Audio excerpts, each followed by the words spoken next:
On the last earnings call, Elon Musk, in answering a question of Pierre Ferragu, said that there are 2 million Teslas on the road today that could get a software update and reawaken as robotaxis. This blew Wall Street's mind, and we think people really don't understand the full implications of this.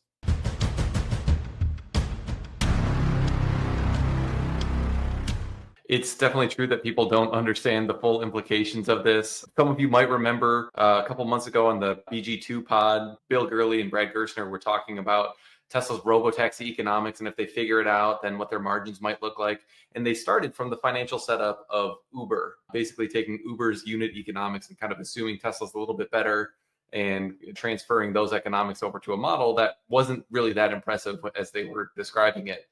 This is something that I've seen again and again, not just with really smart people like Bill and Brad, but also just in conversations with some Tesla bulls, and even more so for just your layman. So Bradford, I know you've given rides to people and tried to explain the economics and why these are going to be so good for Tesla. So what we're going to try to do at the end of this video is just explain what the unit economics actually look like, and why we think they're so profound for the valuation potential of Tesla.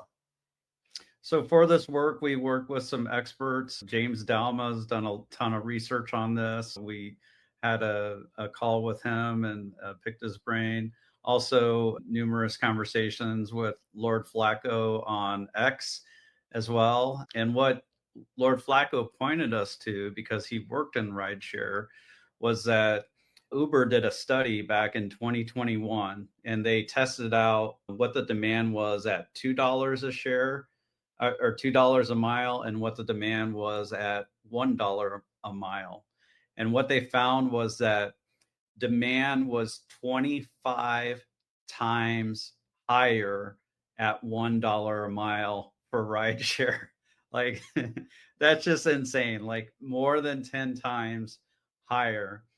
So if Tesla can figure out autonomy and remove the driver from the vehicle and remove that cost, then that's going to make a huge difference. That's why people think there's a huge opportunity in autonomy. Even Uber does in their own Investor Day presentation.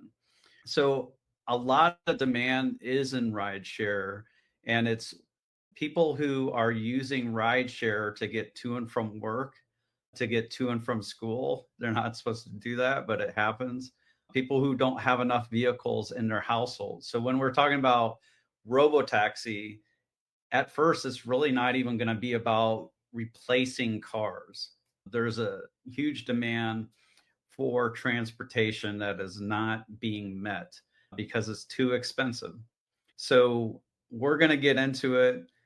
We'll just go right to Matt's stuff here, but like numbers, yay! Numbers. So if you look at Tesla, assuming they launch a dedicated robotaxi kind of a vehicle, let's just run through some of the assumptions and show you how we get to this 29-cent cost per mile.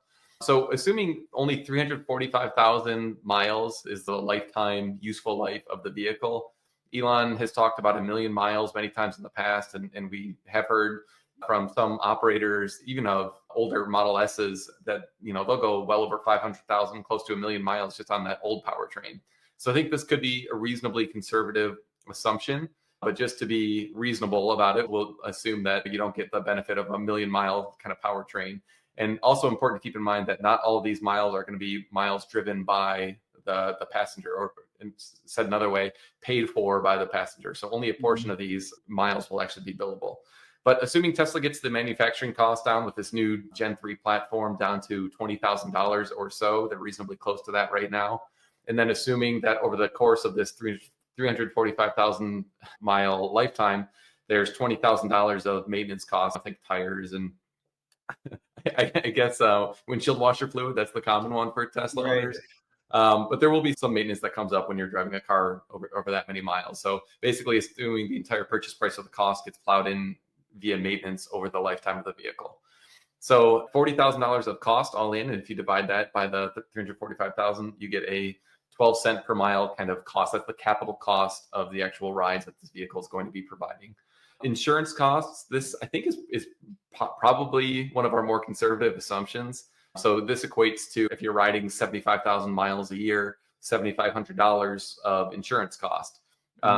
That's more than a lot of people would be paying right now. And if Tesla's robotaxis actually are extremely good at avoiding accidents, I think there's a strong case to be made that the insurance rate would actually come down pretty significantly from here, to the extent where you're only worrying about like a deer running out in front of you, or somebody else T-boning you or hitting you from behind, or potentially like vandalism and that sort of thing. So if driver caused accidents are removed from the equation, I think it does stand to reason that this 10 cents could drop quite a bit. So then we looked at. So our assumption there was based off of just what a normal person in the US might pay per month. A typical person might do 1,000 miles a month or a little higher than that, and they're paying $100 a month on their car insurance. So that's kind of how we base the 10 cents. So it is a conservative number for sure. Yeah. Then, the electricity cost is pretty straightforward, essentially looking at the watt hours per mile driven by an average retail rate. And so you get a roughly 4 cent per mile cost. And then we looked at cleaning costs. I mean, that's going to be the other thing. If you imagine you're a robotaxi operator, whether you're Tesla operating these robotaxis or you're what Elon has called a robotaxi shepherd, who's operating a fleet of these, you're going to have to spend some amount of money on cleaning them out and vacuuming and doing car washes and that sort of thing. We looked at $3,500 per year, which with our kind of base assumptions that we'll get into in a little bit, worked out to be about 4 cents per mile. So you essentially add all these up and you're getting an all-in cost of your robotaxi of 29 cents per mile. So this is, I think, the thing that is so fundamentally misunderstood by the Bill Gurleys and Brad Gershners of the world, and just the casual Tesla fans that think, okay, well, Uber's not making 75% gross margins when they are charging their customers $2 per mile. So like Tesla's economics couldn't possibly be that good. But when you start with this first principles analysis and just say, what would the cost actually be to operate a robotaxi network like this, and add them all in and add a little buffer on here. Like if you think our numbers here are too conservative, just add 10 cents, add 15 cents, and you're still getting like 50 cents per mile-ish. So you'll be able to drastically undercut the rates of Uber or anyone else for that matter. So this is the kind of core assumption. And then from here, we go into two different scenarios. So the first let's first go to the Tesla owned one, because that's the most similar.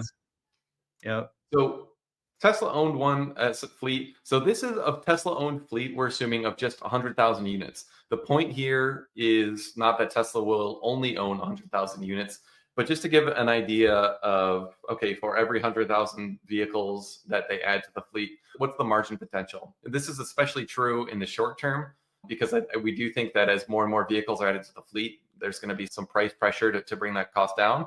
But 100,000 vehicles represents just like around a month's worth of vehicle production, a little bit more than that. It's really not going to take a whole lot at all for Tesla to be able to amass a fleet of this size. And when you see the gross profit potential annually, this would be recurring revenue from a fleet of just 100,000. I think that the numbers really start to pop. So let's walk through the assumptions pretty quickly. In terms of annual miles, we're debating 75,000 versus 65,000, ended up at 69,000 miles. We just think that's the most reasonable possible assumption you can come up with. Mm-hmm. And around 55% of those we think will be billable. So this is something James Dalma has done a great job of thinking through. If you had like the least efficient network possible, then half of your miles would be billable. In other words, your car starts at your house, you deliver another customer, or you pick up another customer, drive them to where they go, and then you drive back to your house, and then you get another fare, and you spend half your time driving to other fares rather than having intelligently routed fares that are where your pickup is located very closely to the previous drop-off that you're finishing a route on. Assuming very minimal optimization, in other words, so that only 55% of your miles are billable. And this works out to be, what was it, around 200 miles driven per day? I think Bradford, somewhere in that neighborhood, a little bit less than that. Yeah, 200 actually. Total miles driven, but billing on a little over 100. Yeah. Yeah. So really not that hard to imagine that in one day, a Tesla-owned robotaxi could do 100 miles.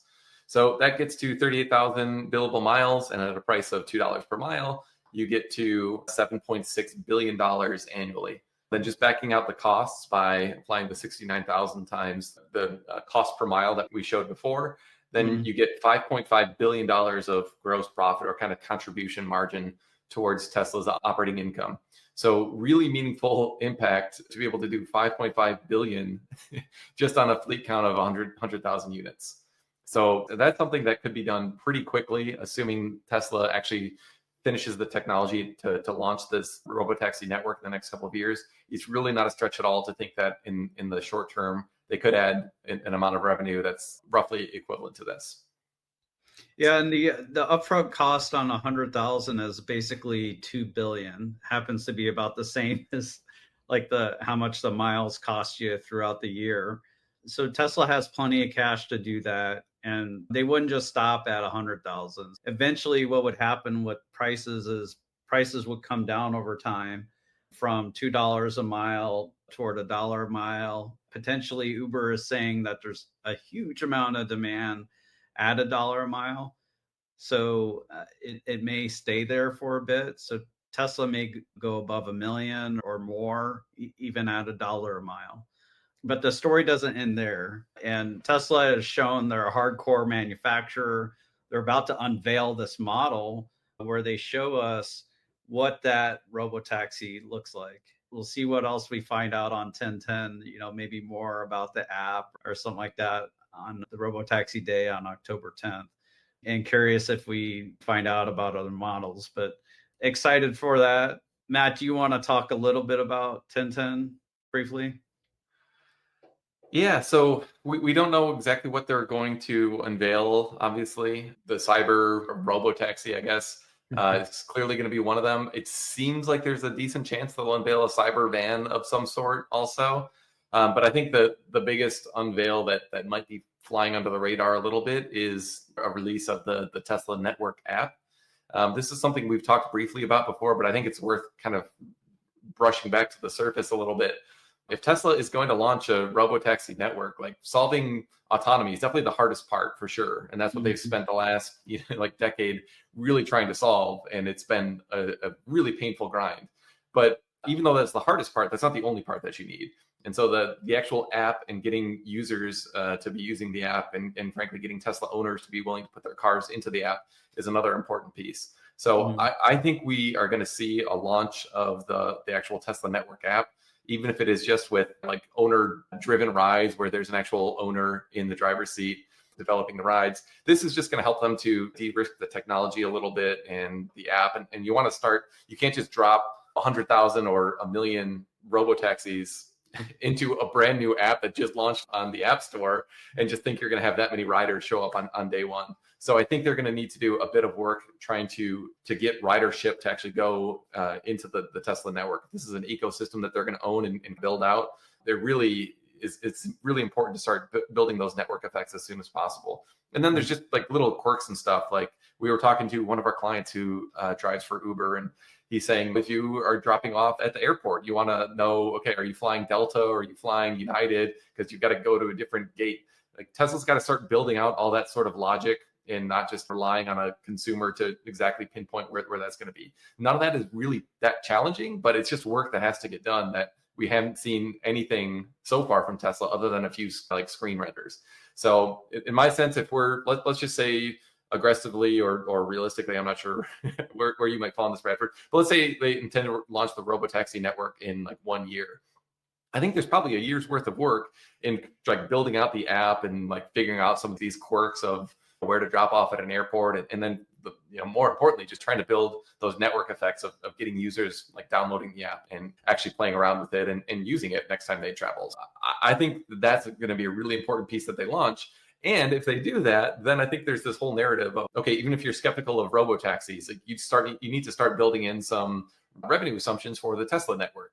So I think this could be an underappreciated catalyst. It's something I've not heard a lot of people talking about, but in the last Q2 earnings call, I believe it was, they ended the whole thing with coming soon. And it was like a screenshot or a short video of the Tesla network video. So I do think that this is on the radar pretty shortly here, and 1010 would be the obvious time to launch it. I'm chuckling because I do think it'll be a monumental task. And I think that bulls don't fully appreciate how hard the software is going to be. They think, oh, it's just an app. It's going to be trivial for Tesla to solve. But Uber and Lyft, they have like 10 years each or something like that, working on perfecting the app, going through all the legal, doing all the logistics, figuring out how to optimize everything. they have a 10-year head start. And we went through that period where people said, well, legacy auto, they can just copy Tesla and snap their fingers and have a great EV. And we know that's not possible. Legacy auto had to learn their own lessons along the way. And I think Tesla, if they're not going to do some kind of partnership with Uber or Lyft, they may have to spend some time learning those lessons, like Matt said. So let's get into the next piece, and it's around that customer owned fleet.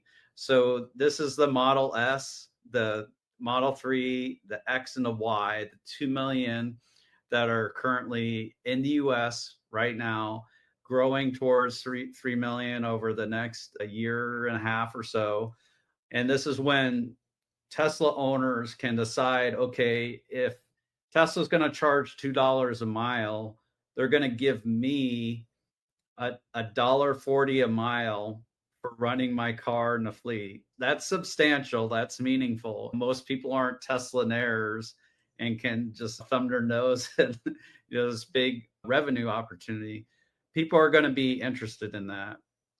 There's also many households that are 2 Tesla households, and they'll choose to run one of their Teslas. Maybe they'll have one that they allow to get dirty or whatever. So Matt, did you have some thoughts on that before you get into the numbers? Yeah. So for one of the comments I've heard from a lot of people is, oh, who's going to want to like give their personal car, let that get all dirty? That's just not something that the average Tesla owner is going to want to do. And I understand that as a knee-jerk reaction, but again, you have to come back to the first principles of the economics. And if Tesla, so we already established the cost that they're super low. If Tesla's pricing at $2 and their share is, just to make the math super easy, let's say Tesla's share is 50 cents. And then just to be super conservative, let's say there's 50 more cents of costs that the owner bears, which I think is way too high based on the buildup that we just did. But you're talking about $1 of like passive income per mile that the owner can have just by basically pushing a button on their phone and saying, like, do you want free money? Like, yes, I do. I will take my car being slightly dirty and I'll vacuum it out this weekend and give it a car wash in order to get $1 per mile. When we're talking about doing 20,000 miles a year potentially, which again is on the low side of what we're talking about before, like $20,000 of cash in the door for basically just pushing a button and using your Tesla as a money printer, that's something that I think is going to be very attractive to people, even if they wouldn't otherwise be interested in having their car being used for an Uber or Lyft. Like the economics will speak for themselves. So with that said, we can go into the numbers. In North America, in the US primarily, but also a little bit in Canada right now, there's about 2 million vehicles in the fleet. That'll trend closer to 3 million units over time, probably by the time that this network would actually launch. But just again, to be conservative, let's say 2 million vehicles in the fleet and a 25% participation. And this 25% participation would be owners who are essentially trying to maximize the revenue that they have. So miles, they're traveling 40,000 miles, or I should say their car is traveling 40,000 miles because they won't be in it. And then half those miles are billable. So they're getting 20,000 billable miles driven. Mm-hmm. So Tesla's revenue share, we're assuming would be 60 cents. And then Tesla would actually have subscription revenue at $200 a month, which is probably pretty conservative.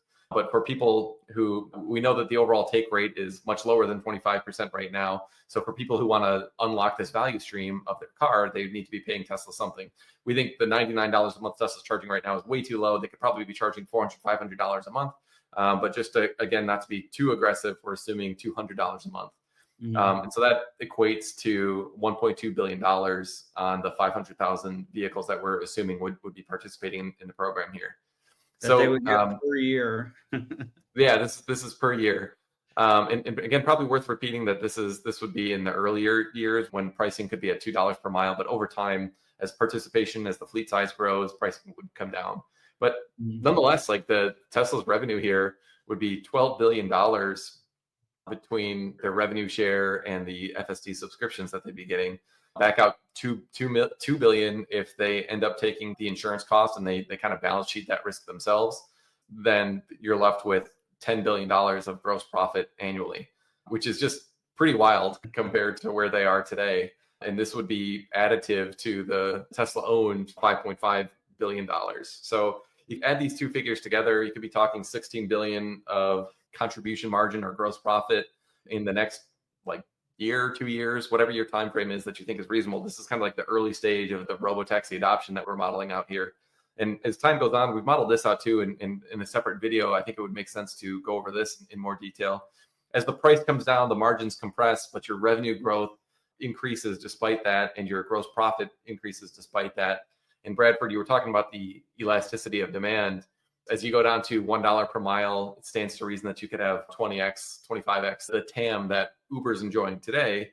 Maybe even more than that, I would say, because I think the benefit of not having a driver would appeal to some people, women especially, but also just anyone who doesn't want to talk to a driver. So I think there's some reason to think that this is just a better product than Uber. So even aside from the economics, there's some upside there. But then because we know that their all-in cost is only 29 cents per mile, you can actually eventually go to the point in the very long run of undercutting the cost of an internal combustion engine vehicle. The IRS talks about the all-in cost of driving a vehicle being around, 62, 65 cents, somewhere in that neighborhood right now. And what we're showing here is that the robotaxi could be half that. So this is the point where, because there's such a difference between the all-in cost of an ICE vehicle and the all-in cost of a robotaxi, you can really disrupt the entire car ownership model. And that's why we think the TAM here can be so much larger than almost anyone is expecting. And I think this is the piece that the Bill Gurleys and Brad Gerstners and just the Tesla casuals out there are missing. Is just, you have to build this up on a cost per mile basis, look at the costs, and that's why I think Tesla's going to really be able to compete in the long term and just with amazing margins. And we're not calling BG2 Tesla amateurs. They are great tech thinkers, but we think they just reason by analogy and miss the boat. So back in the Tesla robotaxi breakdown, Matt, we're showing that Tesla is paying the insurance cost. We're still assuming a 10 cents per mile insurance cost. So that's probably conservative, but that cost is in there. What these two buildups don't have is they don't have operating expenses. They're going to need to develop the software and pay for that. They're going to need marketing. They'll need logistics. We do have it already costing money for cleaning, so that's already in there. We don't have taxes. So this does not equate to net income, but this would be a huge boost to Tesla's income. And the first full year where they really have this going, it may double Tesla's income, like where the current income run rate they have is right now $6 billion for comparison. I think it's actually a lot higher than that. Well, just on the last quarter. Okay. Or maybe not. Yeah, I think it's around 1.5 billion. Yeah, you're right. Okay, I see what you're saying. Yep. Yeah. So when you annualize that, pretend that it'll stay the same or about a 6 billion run rate. So our last point, which is interesting, is like the value of a Tesla may potentially go up. If you're one of these robotaxi Sherpas, then you're making a good penny per car. This is not financial advice. This is just a hypothetical that we're looking at. Yeah, and just to reiterate, this is all napkin math. So we put together everything we've presented so far just today. This is an earlier analysis that we developed and never shared, but I think it's interesting to show how the economics could look, even assuming what I think is probably overly aggressive pricing declines in order to really get the maximum amount of TAM possible. But let's take a look at what the early adopter economics might look. Assuming this launches in 2026, again, that's not necessarily our base case forecast, but just go with that for now. 75,000 miles a year. We're assuming that the percent that's billable will increase over time. Just as you've got more saturation, that's going to drive the price down, but that's also going to mean that there are more robotaxis available, and therefore they should be better able to serve a customer base that, because overall demand is so much higher, there shouldn't be as much travel time from one customer to the next. We assume that the percentage of miles that are billable will increase marginally over time, leveling out at 68% in the long term. And just to give an example, when you're busy as a Lyft driver or Uber driver, and it's a busy time, like you string together ride after ride. And so that's what this would be like, stringing together rides after ride and just being like super efficient with where the car is versus where the demand is. Yep. Then from here, it's just simple math, the billable miles and the price per mile. And you can see what we were talking about earlier in this video, the price per mile decreases pretty wildly in all the way in 2033 down to the point where it's 42 cents per mile. So you're like significantly undercutting the price of just operating an internal combustion engine vehicle at that time. So this is like where one of the things Gary Black has said a lot, which is right, and you need to take it into account, but this is how we're taking it into account. Like you can't just assume that you're going to have 10 million robotaxis all charging $2 per mile, because that would be like some massive multiple of the kind of current TAM of Uber and Lyft and rideshare. So in order to get to the point where you can support that many millions of vehicles, you have to be bringing the price down to significantly increase that pool. So for an early adopter, I think the dynamic that we should expect is, they'll probably start comparable to pricing for Uber and Lyft, but then pretty quickly work down that price curve. We're assuming 20% price decreases per year, all the way to the point where you're at 42 cents here, which is pretty wild. But given the cost structure that we outlined previously, you can see why even at that thin margin, which I think is an appropriate assumption long term. I mean, the whole point of capitalism is that like your margin is my opportunity. There's that whole saying. So Tesla can't have 60% gross margins in transportation in the long term. That's just not going to happen. So the margins will come down over time to be just slightly higher than the cost to operate. So from here, you get revenue, just multiplying that price by the billable miles. Tesla takes their platform fee. As the operating costs as a percentage of the price become higher and higher as the price comes down, it makes sense that Tesla's cut should get cut a little bit. So we've got that dropping from 30% down to 20% in the long term. And then this Robotaxi operator, would be paying for electricity expense, maintenance and cleaning. We're assuming kind of 1 year of very high maintenance costs where maybe there's an accident or maybe need to replace a major component or something like that. And then your insurance costs. And again, these aren't the exact numbers that we showed from before, because we did this analysis several months earlier, but just wanted to share another way of looking at it. So then the vehicle purchase price, this is from the early adopters perspective. So if you bought a Model 3 today and opted to buy FSD outright, that sets you back $43,000. But even with that $43,000, you can see year one, you've almost made back that entire amount. Then year two, you've got this crazy cash flow stream, and then it decreases as the price decreases going forward. But still, you're making pretty good money by the end of the year. So when you do a net present value and back out the taxes to get to like a free cash flow number for that shepherd, for that operator, you get to a 61 million, too used to doing financial statement, a $61,000 present value. And that's after accounting for the fact that you've purchased the vehicle and FSD. So very lucrative indeed for existing Tesla owners or someone who wanted to buy a Model 3 or something like that next year in order to use it as a robotaxi. So this is extremely valuable, we think, and the economics are just going to dictate, we think, that a lot of people participate.